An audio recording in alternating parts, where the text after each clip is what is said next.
আল্লাহ তো এটাই চাইছিল দ্বীনে মুহাম্মদ। কদমগাছি আলহামদুলিল্লাহ। বলেন হাত ব্যথা হয়ে যাচ্ছে। আল্লাহর বান্দা বলেছে একজন আর একটা জোড়া হলে একটা হয়ে যাবে ইনশাল্লাহ। আর একজন জোড়া হলে দুটো জোড়া হবে, 50-এরও জোড়া হবে আর 1-এরও জোড়া হবে। বলেন ইনশাল্লাহ। 50,000 টাকা ভাই নিজে বলেছে, বাস আমি নেমে গেলাম।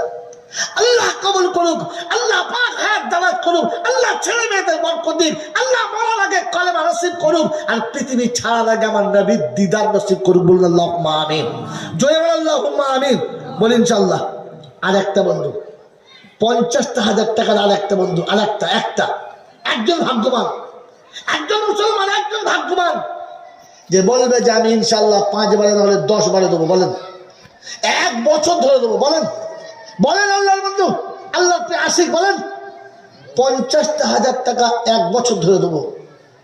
নেই একজন আল্লাহর পেয়ারা, নেই একজন আশিক রাসূল, নেই ইয়া আল্লাহ কদম গাছের মতো জায়গাতে একজন আল্লাহওয়ালা নেই যে 5টা করে 1000 টাকা দেবে 10 মাস, মাঝে অসুবিধার জন্য বাদ যাবে 2 মাস।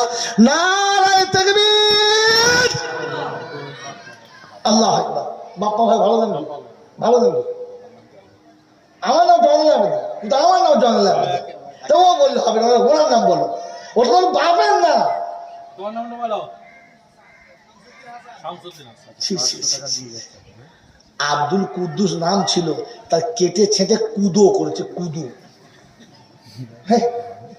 শামসুদ্দিন নাম তাকে বাপ পায়ে চালিয়ে দিয়েছে। ফেরেশতা চিনতে পারবে কবরে গিয়ে?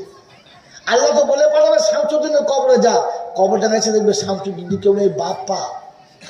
তো চিন্তা করছে আমি কি খেলাম ধাপ্পা, কি হলো আমার, এত সুন্দর নাম। আর বাংলার লোক জেনে গেল যে তোলাফড়ে নামটা বেরিয়েছে ইনশাআল্লাহ। কি নাম?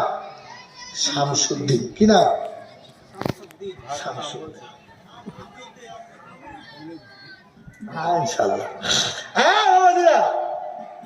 আমার আল্লাহওয়ালা ভাইরা শুনে রেখে দেন, আল্লাহ পাক বলছে বান্দা তুই যখন চেষ্টা করছিস আল্লাহ ফল দিয়ে মালিক। আমি বলছিলাম একজন আসতে 2জন এসেছে, আপনারা খুশি না নারাজ? জোরে বলেন খুশি না নারাজ? কম না বেশি? তো জোরে বলেন নারায়ে তাকবীর। আমার আল্লাহওয়ালা ভাইরা শামসুদ্দিন নাম লিখেছে, একটা জাহাঙ্গীর নাম এসেছে। আল্লাহ নাম কবুল করে বলুন আমি সহায়।